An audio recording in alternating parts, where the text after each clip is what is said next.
అందరికీ నమస్కారం. Welcome to our YouTube channel అనగనగా ఓ కథ. మంచి కథలు వినడానికి మా ఛానల్ను తప్పకుండా సబ్స్క్రైబ్ చేయండి. అలాగే మీ ఫ్రెండ్స్ అండ్ ఫ్యామిలీకి షేర్ చేయండి. శ్రీమతి ఎద్దనపూడి సులోచనారాణి గారు రాసిన ఆరాధన నవల 5వ భాగానికి స్వాగతం. ముందు భాగాలు వినకుండా ఇదే మొదటిగా చూస్తున్న వాళ్ళు ఎవరైనా ఉంటే ప్లేలిస్ట్ లింక్లో ఉంటుంది. అందులోంచి మీరు ముందు భాగాలు విని తర్వాత ఇది వినండి. పద, నీ వంట త్వరగా కాని. ఇవాళ నా చేతులతో స్వయంగా పాయసం చేసి వాడి చేత తినిపిస్తాను. ఎన్నాళ్ళయిందో అందావిడ. ఇద్దరూ వంటింట్లోకి వచ్చారు. రాత్రి 9 గంటలు దాటింది. వంట అంతా పూర్తయింది. అన్నపూర్ణ వంటిల్లు శుభ్రం చేసి నలుగురికి ఒకేసారి వడ్డించేలాగా ఏర్పాటు చేసింది. నేనెందుకు లేవే, నేను తర్వాత నీతో తింటానుగా అందావిడ. అలా కాదు, కూర్చోండి మీరు అన్నట్లు సైగ చేసింది. ఇంటి ముందు టాక్సీ ఆగింది. అదిగో వచ్చినట్లున్నారు అంది రాజేశ్వరమ్మ. తండ్రి టాక్సీకి డబ్బు చెల్లిస్తూ ఉండగా 2 చేతుల మీద మోయలేక ప్యాకెట్లు పట్టుకుని అవస్థ పడుతూ బాబు లక్ష్మి యువతలికొచ్చారు. వాళ్ళిద్దరి కళ్ళు ఆనందాతిశయంతో మిలమిలలాడుతున్నాయి. మామా, ఇవి నా గౌన్లు లక్ష్మి రాజేశ్వరమ్మకిచ్చింది. నా బొమ్మలు బాబు అన్నపూర్ణ దగ్గరకు వచ్చాడు. ఈ లోపల అనంత్ కూడా వచ్చాడు. అతని చేతిలో కూడా ప్యాకెట్లున్నాయి. కింద కూర్చుని మధ్యగది నిండా పరిచాడు వాటిని. లక్ష్మికి బాబుకి బట్టలు బొమ్మలు, పక్క మీదికి అందరికీ దుప్పట్లు తువ్వాళ్ళు, అనంత్కి షర్టులు టైలు జోళ్ళు, రాజేశ్వరమ్మకి 2 చీరలు, ఇలా ఎన్నెన్నో ఉన్నాయి. కొడుకు విప్పుతోన్న ఒక్కొక్క ప్యాకెట్టే ఆత్రంగా చూస్తూ ధరలు అవి అడుగుతూ నాణ్యత పరిశీలిస్తున్న రాజేశ్వరమ్మ అన్నీ విప్పటం అవగానే ఒకసారి అన్నీ కలియజూసి, ఇందులో అన్నపూర్ణకేం తెచ్చావు మరి అని అడిగింది. అనంత్ ముఖంలో నవ్వు ఎగిరిపోయింది. తెల్లబోయినట్టు చూశాడు. అతని ముఖం క్షణంసేపు తాను అనుకోకుండా చేసిన పొరపాటు గుర్తుకొచ్చినట్టు మ్లానమైంది. జవాబు చెప్పలేనట్టు అలాగే ఉండిపోయాడు. మరుక్షణంలోనే ఒకసారి భుజాల మీద కుదింపుతో తనని తాను కూడదీసుకుని నవ్వేస్తూ, ఆడవాళ్ల విషయాలు నాకేం తెలుస్తాయమ్మా, డబ్బిస్తాను, రేపు నువ్వు స్వయంగా వెంటబెట్టుకుని బజారుకి తీసుకెళ్ళి కొనిపెట్టు అన్నాడు. అప్పటి వరకు ఆనందంగా అవన్నీ గమనిస్తున్న అన్నపూర్ణ అత్తగారు హఠాత్తుగా ఇలా అడగడం, అతను తెల్లబోవడం చూసి తల వంచుకుని అక్కడి నుంచి వెళ్ళిపోయింది. అంత ఆనందంలో ఉన్న అతనికి తను గుర్తుకు రాలేదు. సహజమే. అన్నపూర్ణ మనసు వేదనామయమైంది. అదేమిటి, ఆ అమ్మాయికి కూడా ఏవైనా తీసుకురావద్దు మందలిస్తోంది రాజేశ్వరమ్మ. మరిచిపోయానమ్మా తప్పు చేసినట్లుగా అన్నాడు అనంత్. పర్వాలేదు, ఇలాంటివి మనసులో పెట్టుకునే మనిషి కాదనుకో అది. కానీ అనంత్, అన్నపూర్ణ చాలా మంచి పిల్లరా. నీకు నచ్చింది అని చెప్పినప్పుడే అనుకున్నానమ్మా నవ్వుతూ అన్నాడు. ఆ సంగతి మామూలు ధోరణిలో పడిపోయింది. లక్ష్మి, బాబు, అనంత్, రాజేశ్వరమ్మ నలుగురు కూర్చున్నారు భోజనానికి. అనంత్కి ఎడమ పక్కన ఉన్న బాబుకి అన్నపూర్ణ మధ్య మధ్యలో అన్నం కలిపి పెడుతోంది. మజ్జిగన్నం కలుపుతున్న అన్నపూర్ణని అనంత్ తదేకంగా చూశాడు. అంతే, అతని హృదయాకాశం నిండా కారు మబ్బులు నిండాయి. తల వంచుకుని అన్నం కెలుకుతూ కూర్చుండిపోయాడు. హఠాత్తుగా ఎలాగో అయిపోయిన కొడుకుని రాజేశ్వరమ్మ ఓరకంట కనిపెడుతూనే ఉంది. అతని ఆంతర్యంలో మెదులుతోన్న ఊహలు కూడా పసిగట్టింది. అయినా పైకి మామూలుగా ఏమీ తెలియనట్టే అడిగింది. ఏమిట్రా అనంత్, అలా కూర్చునిపోయావు, ఏం కావాలి? నాకు ఆకలి లేదమ్మా హఠాత్తుగా భోజనం ముందు నుంచి లేస్తూ అన్నాడు. అనంత్, వారిస్తున్నట్లుగా కేక వేసింది తల్లి. దయ ఉంచి నన్నిప్పుడేం అనకమ్మా, నాకు చాలా బాధగా ఉంది చెయ్యి కడుక్కుంటూ అన్నాడు. వంటింట్లోకి వెళ్ళబోయే ముందు క్షణంసేపు ఆగి పరధ్యానంగా తనలో తను గొణుక్కుంటున్నట్టుగా అన్నాడు.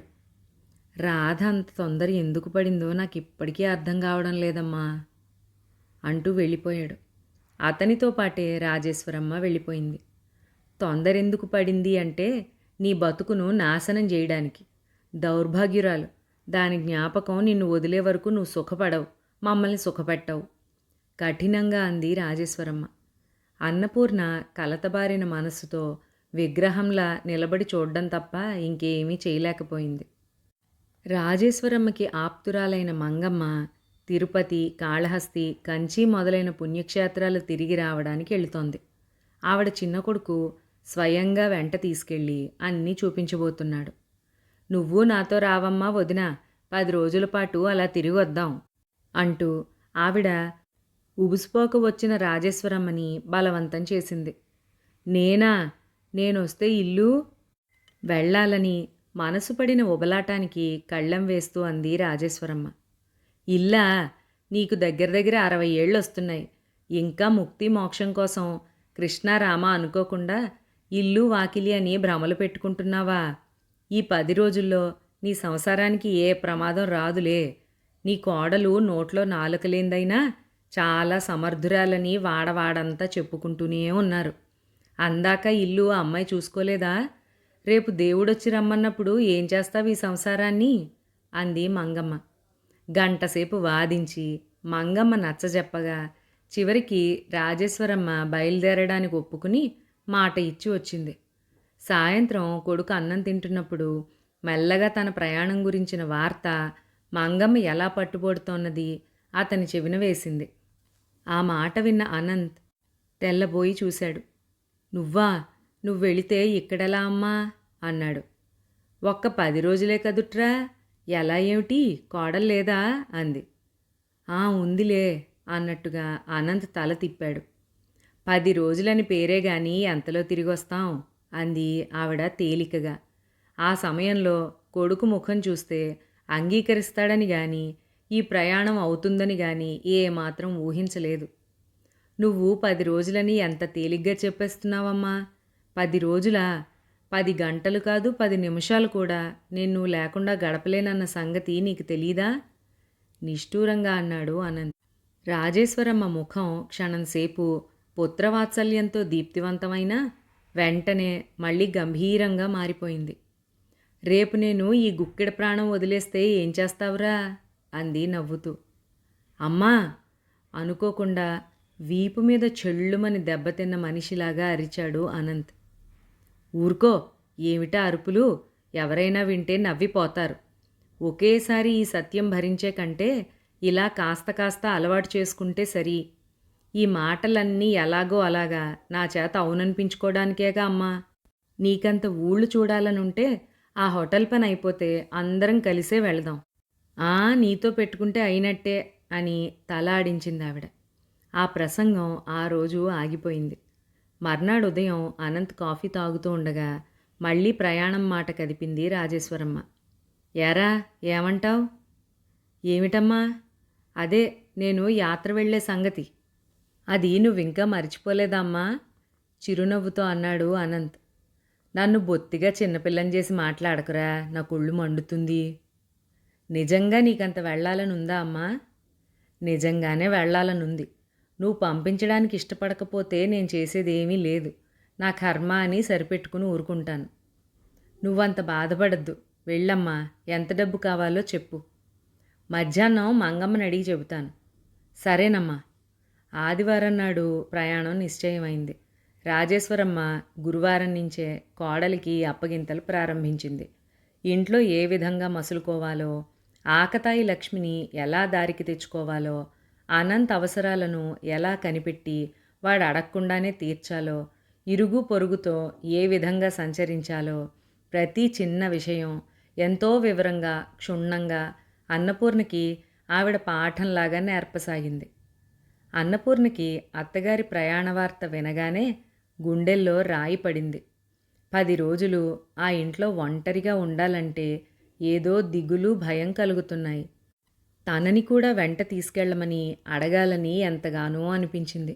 కానీ అది అసంభవం అని తెలుసుకుని బలవంతంగా దిగమింగి ఊరుకుంది. రేపు ఆదివారం అనగా ఆ రోజు రాత్రి అనంత్ అప్పుడే ఇంటికొచ్చి భోజనం చేసి పడుకున్నాడు.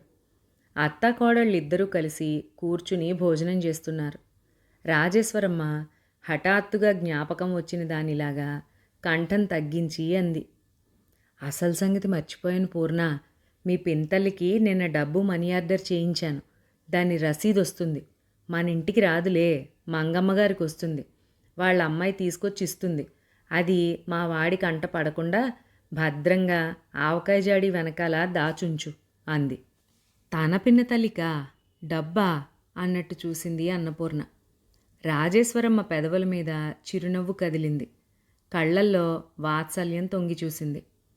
అన్నపూర్ణకి పెరుగు వడ్డిస్తూ, అవునే పిచ్చిమొద్దు, లేకపోతే ఈ పెళ్ళికి మీ పింతల్లి ఊరికే ఒప్పుకుందనుకున్నావా?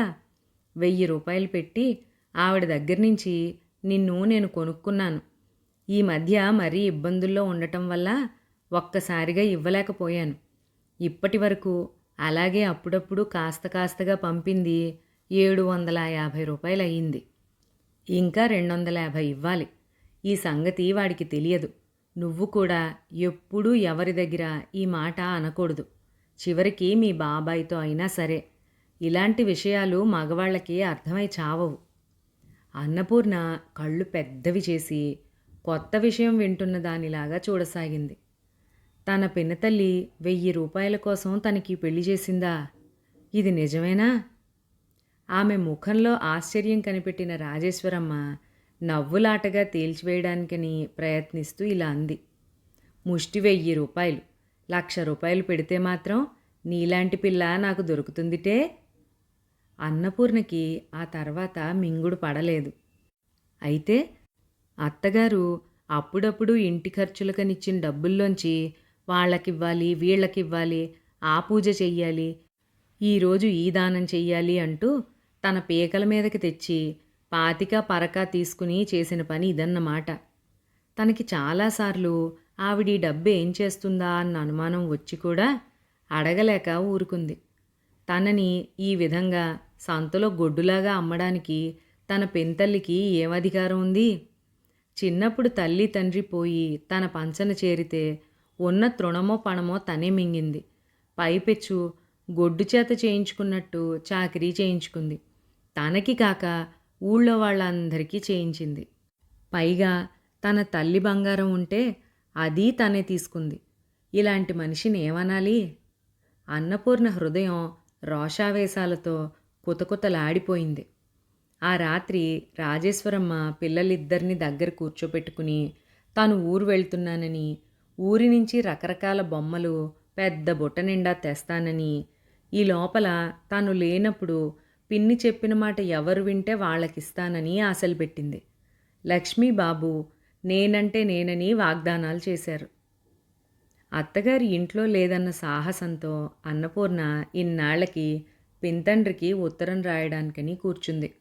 మొదట క్షేమ సమాచారాలు రాస్తూ తను ఇక్కడ చాలా హాయిగా ఉన్నట్టు తెలియపరుస్తూ ఎంతో క్లుప్తంగా రాద్దామనుకున్న అన్నపూర్ణకి తీరా కాగితం కలం తీసుకుని బాబాయ్ అని మొదలుపెట్టేసరికి అన్ని విషయాలు వాటంతటవే ఒకదాని వెంట మరొకటి గుళ్ళేలు గుళ్ళేలుగా వచ్చేశాయి. వాటిల్లో 2 విషయాలు ముఖ్యంగా ప్రధాన పాత్ర వహించాయి.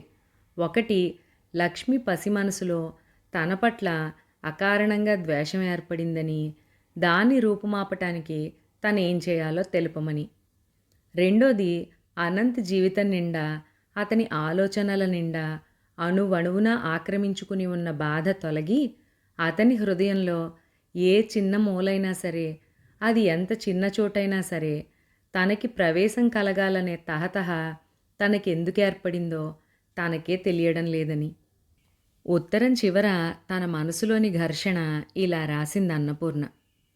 బాబాయ్, ఒకప్పుడు నేను ఈ మాత్రం అవకాశం దొరకకపోదని, అదే ఈ జన్మకి మహాభాగ్యం అవగలదని నమ్మాను. ఈ నమ్మకం ఎందుకో గాని ఇప్పుడు చెదిరిపోతోంది. నా జీవితంలో నాకే ఏదో లోపం, అసంతృప్తి కనిపిస్తున్నాయి. ఈ ఇంట్లో ఆదరంగా చూస్తున్నారు అనడంలో ఏమాత్రం సందేహం లేదు. కానీ ఆ ఆదరణలో తమ అవసరాలను తీరుస్తూ శరీర కష్టం చేసే మనిషి మీద కనబరిచే కృతజ్ఞత తప్ప ఆత్మీయతని పంచి ఇచ్చే సాన్నిహిత్యం లేదు. వాళ్ళు కూర్చున్నప్పుడు వాళ్లతో సమానంగా నేను కూర్చోలేను. వాళ్లతో కలిసి కులాసాగా నవ్వలేను. వాళ్ళందరి మధ్య నేను పూర్తిగా వేరు, పరాయిదాన్ని అనే భావం నా నర నరాల్లోనూ నిండిపోతుంది. నేను మీ దగ్గర మసిలేటువంటి స్వేచ్ఛ నాకు ఈ ఇంట్లో ఎప్పటికైనా వస్తుందో లేదో, అసలెన్నటికీ రానే రాదో నాకు తెలియడం లేదు. బాబాయ్, నా భర్త అని మీరంతా ముద్ర వేసిన ఈ అనంత్ అనే వ్యక్తిలో నా పట్ల కాస్త ఆపేక్ష కలగాలని, నన్నుగా అతను గుర్తించాలని, అతనికి నేను రవ్వంత సన్నిహితం కావాలని, అతని ఆలోచనల్లో నాకు భాగం ఉండాలని నేను కోరుకోవడం తప్ప అది దురాశ? కేవలం ఆశ్రయం కోసం, తిండి బట్టల కోసమే అయితే నేను ఈ ఇంట్లోనే ఎందుకుండాలి? ఈ ప్రపంచంలో ఇంకా ఎన్ని ఇళ్ళు లేవు? ఇంకో విషయం కూడా నాకే చాలా ఆశ్చర్యం వేస్తోంది. మన ఊళ్ళో ఉండగానే నేను అంతమందికి అన్ని విధాల చాకిరీ చేసి పెట్టాను. కానీ వాళ్లలో ఒక్కరి దగ్గర నుంచి కూడా నేను ఏమీ కోరలేదు. నిస్వార్థంగా, నిరాపేక్షగా చేశాను. కనీసం అయ్యో మనకి చేసిందే అనే ఒక మంచి మాట కోసం కూడా నేను ఎదురుచూడలేదు. అలాంటి దాన్ని నేను ఇక్కడ ఇంత స్వార్థపరురాలిని ఎందుకవుతున్నాను? ఇన్ని ఆలోచనలు నాకెందుకొస్తున్నాయి? నాకు బొత్తిగా అర్థం కావడం లేదు. నువ్వు వెంటనే నేనేం చెయ్యాలో ఆదేశం పంపు, శిరసా వహిస్తాను. మా అత్తగారు తిరిగి వచ్చిన తర్వాత నేను నీకు ఉత్తరాలు రాయడం సాధ్యం కాదు. కారణం వేరుగా ఏమీ లేదు. ఆవిడేమీ అభ్యంతరం పెట్టదు. కానీ నాకే సిగ్గనిపిస్తుంది. ఈ ఉత్తరం రాయడానికి నాకు ఎన్ని గంటలు పట్టిందో నువ్వు ఊహించగలవనే నమ్ముతున్నాను. పిన్నికి ఎలా ఉంది? పిల్లలిద్దరికీ నా ఆశీర్వచనాలు. నీ జవాబు కోసం ఎదురు చూస్తూ ఉంటానన్న సంగతి మరిచిపోకు. నీ పూర్ణ. అన్నపూర్ణకు పెంతండ్రి నుంచి వెంటనే సమాధానం వచ్చింది. ఆ ఉత్తరం సాయంత్రం 5 గంటల పోస్టులో వచ్చింది. వంటింట్లో సాయంకాలం వంట ప్రయత్నంలో హడావుడిగా ఉన్న అన్నపూర్ణ ఉత్తరం తీసుకుని సరాసరి అక్కడికే వెళ్ళిపోయింది. కవర్ లోపల ఎంత పెద్ద ఉత్తరం ఉంటుందో అని ఆశగా, ఆతృతతో విప్పిన అన్నపూర్ణకి చాలా నిరాశ కలిగింది. చిన్న ఉత్తరం రాశాడాయన. పూర్ణ, నీ ఉత్తరం అందింది. అది రాయడానికి నువ్వు ఎంత శ్రమ తీసుకున్నావో నాకంటే ఎవరు బాగా అర్థం చేసుకోగలరు? అమాయకపు హృదయం ఆటుపోటుగా మారిన అలజడిని, ఆరాటాన్ని నేను బాగానే అర్థం చేసుకున్నాను. నేను నీకిచ్చే సలహా ఒక్కటే. ఈ లోకంలో పట్టుదల అనేది ఉంటే జయించలేనిదంటూ ఏదీ లేదు. లక్ష్మిది పసిహృదయం. తల్లి జ్ఞాపకం మనోవీధిలో ఉండి ఉంటుంది. నువ్వు తన తల్లి స్థానం ఆక్రమించుకోవడానికి వచ్చావనే భయం నిన్నిలా బాధించటానికి కారణమయ్యుంటుంది. లక్ష్మి నిన్ను సరిగ్గా అర్థం చేసుకోవాలన్నా, నీ భర్త నీకు చేరువ కావాలన్నా, ఏదో ఆరాటం శాంతించాలన్నా వీటన్నిటికీ ఒకటే మార్గం. అది వెన్నెలలా చల్లనైంది, అమృతంలాగా తీయనైంది. అదే ప్రేమ. ఈ ప్రేమ ద్వారానే నువ్వు కోరుకున్నది సాధించగలుగుతావు. కానీ దీనికి సహనం, దీక్ష చాలా అవసరం. ఈ రెండూ గల వాళ్ళకి అపజయం అన్న మాటే లేదు. నువ్వు నీ భర్త మనసులో స్థానం కావాలనుకోవడం దురాశ కానే కాదు. అది నీ హక్కు. ఆ హక్కుని నువ్వు నిరభ్యంతరంగా, నిస్సంకోచంగా అమలుపరుచుకోవచ్చు. కానీ అధికారంతో కాదు సుమా, అనురాగంతో. ఈ సంగతి మరిచిపోకు. నీకు వీలున్నప్పుడే ఉత్తరం రాయి. ఎప్పుడైనా ఒకసారి వీలు చూసుకుని మీ అత్తగారు తిరిగి వచ్చిన తర్వాత ఇక్కడికి వచ్చి వెళ్ళు. ఇల్లాలుగా బాధ్యతలు నెత్తిన వేసుకుని సంసారం దిద్దుకుంటూ గృహిణిగా మారిన నా చిన్నారి పూర్ణ ఎలా ఉందో చూడాలని నాకు మహా కోరికగా ఉంది. ఆశీర్వచనాలతో నీ బాబాయ్. ఎదురుగా ఉన్న పొయ్యి భగభగ మండుతోంది. దాని మీద పెట్టిన ఎసరు మరిగి ఆవిర్లు కక్కుతూ మూతని కిందకి పడదోయాలని టకటక శబ్దం చేస్తోంది. అయినా సరే పూర్ణ ఆ ధ్యాసే లేనిదానిలా ఉత్తరం 1కి 2 సార్లు తిరిగి తిరిగి 10 సార్లు చదువుకుంటోంది. ఉత్తరంలో పెంతండ్రి రాసిన ప్రతి వాక్యాన్ని, అందులో ప్రతి అక్షరం వెనకాల గల భావాన్ని జాగ్రత్తగా ఆకలింపు చేసుకుంటోంది. ఉత్తరమా? ఎక్కడి నుంచి అని గుమ్మంలోంచి వినపడగానే ఉలిక్కిపడి తలెత్తి చూసింది పూర్ణ. ఎప్పుడొచ్చాడో ఏమో, గుమ్మంలో ఎదురుగా అనంత్ నిలబడున్నాడు. అన్నపూర్ణ క్షణంసేపు అతని వైపు ఆకాశంలోంచి కింద పడిన దానిలాగా కళ్ళు వెడల్పు చేసుకుని చూసింది. ఎక్కడి నుంచి ఉత్తరం? ఎంతో మామూలుగా అడిగాడతను. కింద కూర్చుని ఉన్న అన్నపూర్ణ చటుక్కున లేచి నిలబడింది. కంగారుగా ఉత్తరం పట్టుకున్న చేతుల్ని వెనక్కి దాచుకుంది. అన్నపూర్ణ మామూలుగా నిలబడి ఉంటే అనంత్ తను అడిగిన ప్రశ్నకి సమాధానం కూడా ఆశించకుండా అక్కడి నుంచి వెళ్ళిపోయేవాడే. కానీ అన్నపూర్ణలో హఠాత్తుగా వచ్చిన ఆ మార్పు, మనిషిలో స్పష్టంగా కనిపిస్తోన్న ఆ బెదురు చూసేసరికి అనుమానం వచ్చింది. ఎక్కడి నుంచి? అన్నాడు రెట్టిస్తూ. ఇటివ్వు చూస్తాను నేను. అన్నపూర్ణ ఇవ్వకపోగా 2 అడుగులు వెనక్కేసింది. అనంత్ నుదురు మడతపడింది. నేను చూడకూడదా? అన్నాడు. చూడకూడదన్నట్లు తలూపింది. రహస్యమా? అవును అన్నట్లు కళ్ళతో తెలియజేసింది. అనంత్ తెచ్చిపెట్టుకున్న చిరునవ్వుతో అన్నాడు. నువ్వు నా భార్యవి. నీకు నా నుంచి దాచే రహస్యాలు ఉండకూడదు. ఆ సంగతి తెలుసా నీకు? అతని నోటి నుంచి నా భార్యవి అన్న పదం వెలువడగానే అన్నపూర్ణ చెక్కిళ్ళు ఎర్రబడ్డాయి. ఒక్కసారి కళ్ళెత్తి కాటేయబోయిన పాములాగా అతని వైపు చూసింది. ఇటివ్వు అంటూ చెయ్యి జాచాడు. అన్నపూర్ణ నుంచి ఎలాంటి సమాధానం రాలేదు. నువ్వు రహస్యం అంటున్నావు కాబట్టి నేను తప్పకుండా చూసి తీరుతాను.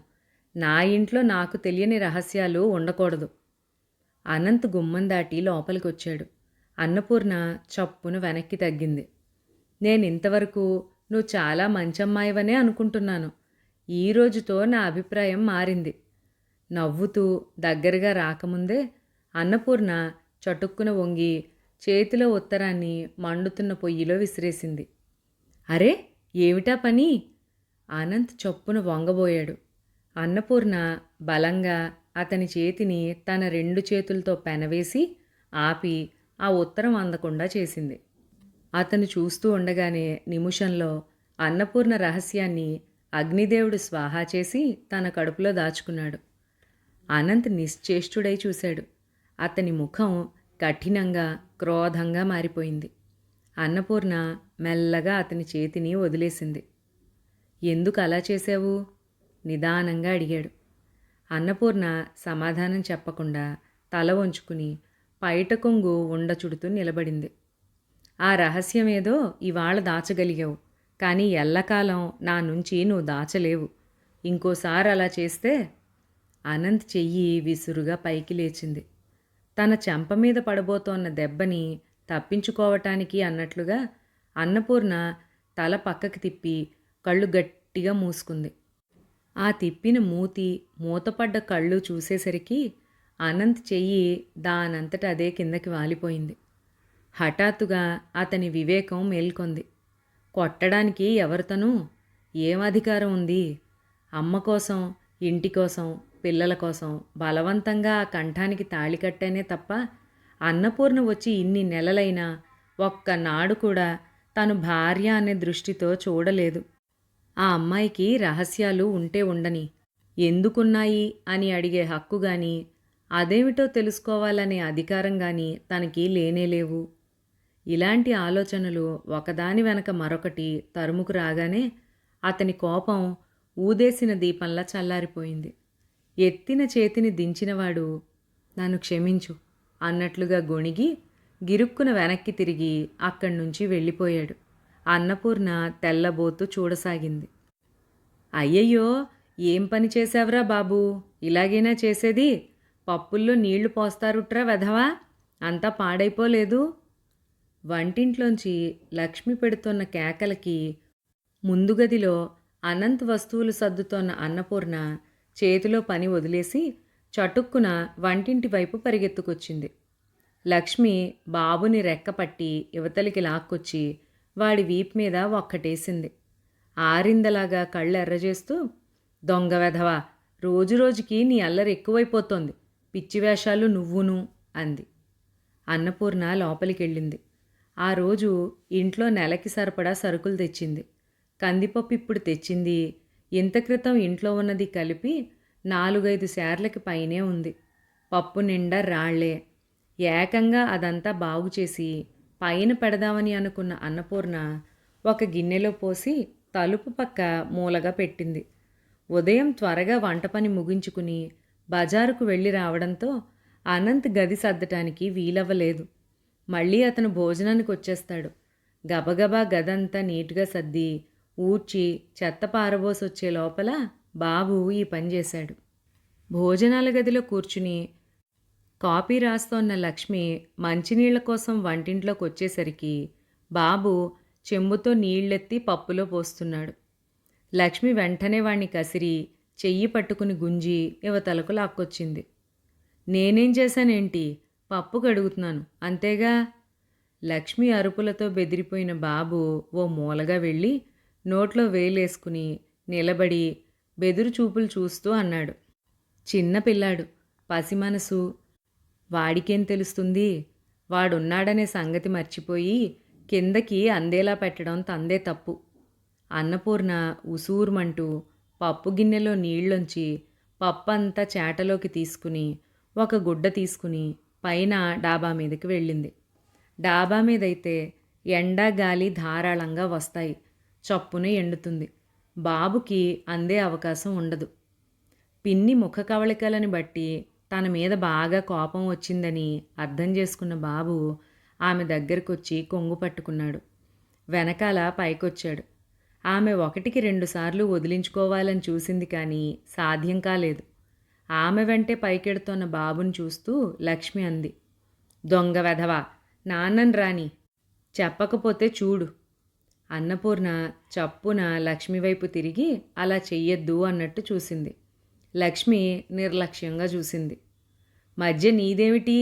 మా నాన్న, మా బాబు, మా పప్పు, నా ఇష్టం. నువ్వెవరు మధ్యన వద్దనడానికి? అన్నపూర్ణ కొడతానన్నట్లు చెయ్యెత్తి చూపించింది. ఏమిటి, నన్ను కొడతావా? అవును, పెడీమని ఆ చెంప ఈ చెంప వాయించేస్తాను జాగ్రత్త అన్నట్టు చూసింది అన్నపూర్ణ. లక్ష్మి 2 చేతులు నడుం మీద పెట్టుకుని గుడ్లు పెద్దవి చేస్తూ, ఏమిటి, నువ్వు నన్ను కొడతావా అంది.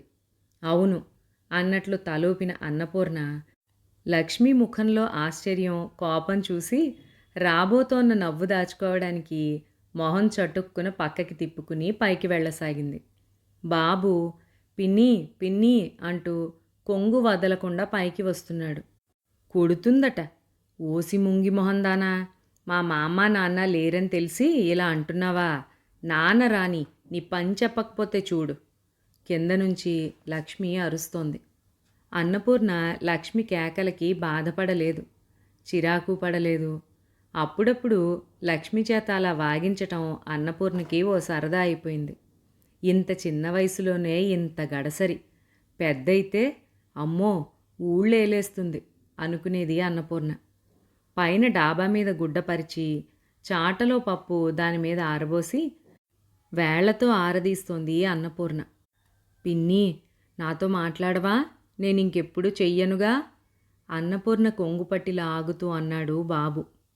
అన్నపూర్ణ నిజంగా కోపం వచ్చిందానిలాగా సీరియస్గా ముఖం పెట్టుకుంది.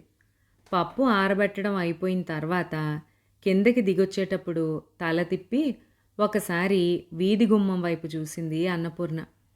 అప్పుడే సందు మొగలో ఇంటికి తిరిగి వస్తోన్న అనంత్ కనిపించాడు. అతను డాబా ఎక్కవద్దు అన్న తర్వాత తను మళ్ళీ ఎప్పుడూ డాబా మీద నిలబడి అతని దృష్టిని పడలేదు. అతను వచ్చేస్తున్నాడు.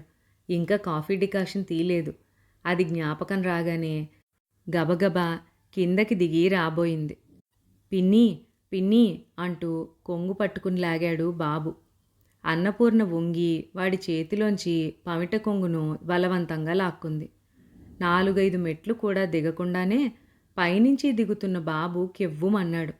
అన్నపూర్ణ తిరిగి చూసే లోపలే మెట్లు దిగడంతో పట్టుతప్పిన బాబు శరీరం మెట్ల మీదకి జారి బంతిలాగా కిందికి దొర్లిపోయింది.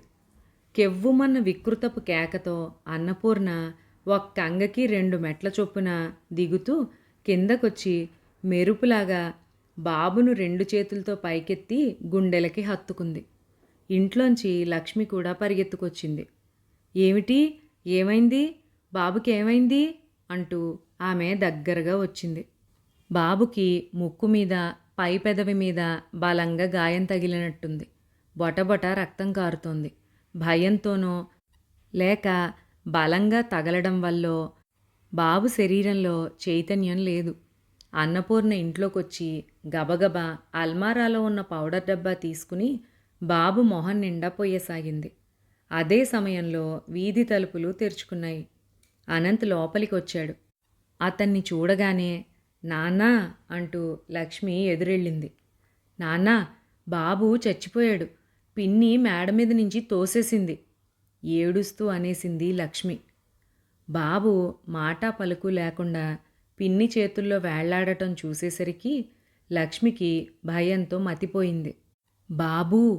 ఒక్క క్షణం కొయ్యబారిపోయినట్టు నిలబడ్డ అనంత్ మరుక్షణంలో అన్నపూర్ణ పక్కన ఉన్నాడు. ఏంటిది? ఏమైంది? ఎలా పడ్డాడు? అన్నపూర్ణ చేతుల్లోంచి బాబుని లాక్కుని 2 చేతుల మధ్య అడ్డంగా పడుకోబెట్టుకుని చూస్తూ అన్నాడు. బాబు ముక్కులో నుంచి కారుతోన్న ఎర్రటి రక్తం చూడగానే అతని కళ్ళు చెదిరిపోయాయి. పడ్డాడు నాన్న, పిన్నే తోసేసింది. మరే పప్పులో నీళ్లు పోసి పాడు చేశాడు అందుకని. లక్ష్మి సంజాయిషి ఇచ్చేసింది. కాదు కాదు, నేను తొయ్యలేదు అన్నట్టు అన్నపూర్ణ వేగంగా తలూపింది. అనంత్ అదేదీ పట్టించుకునే స్థితిలో లేడు. పసిపిల్లాడు, వాడి మీద నీ కోపం అంతా ఉరిమినట్లుగా ఉంది అతని స్వరం. ఆ వెంటనే పిడుగుపడింది. అనంత్ చెయ్యి పైకి లేచి అన్నపూర్ణ చెంప చెళ్ళుమనిపించింది. అతని కళ్ళు అగ్నిగోళాల్లాగా ప్రజ్వరిల్లాయి. ఈ పిల్లల కోసమే నువ్వు ఇంట అడుగు పెట్టావన్న సంగతి మరిచిపోకు. వీళ్ళు లేకపోతే నీ ముఖం చూసే అవసరం కూడా నాకు ఉండేది కాదు అని కఠినంగా అనేసి అతను బాబుని భుజాన వేసుకుని లక్ష్మిని తీసుకుని పక్క వీధిలో ఉన్న డాక్టర్ దగ్గరికి వెళ్ళిపోయాడు. తర్వాత ఏం జరిగిందో నెక్స్ట్ పార్ట్లో విందాం. అంతవరకు సెలవు.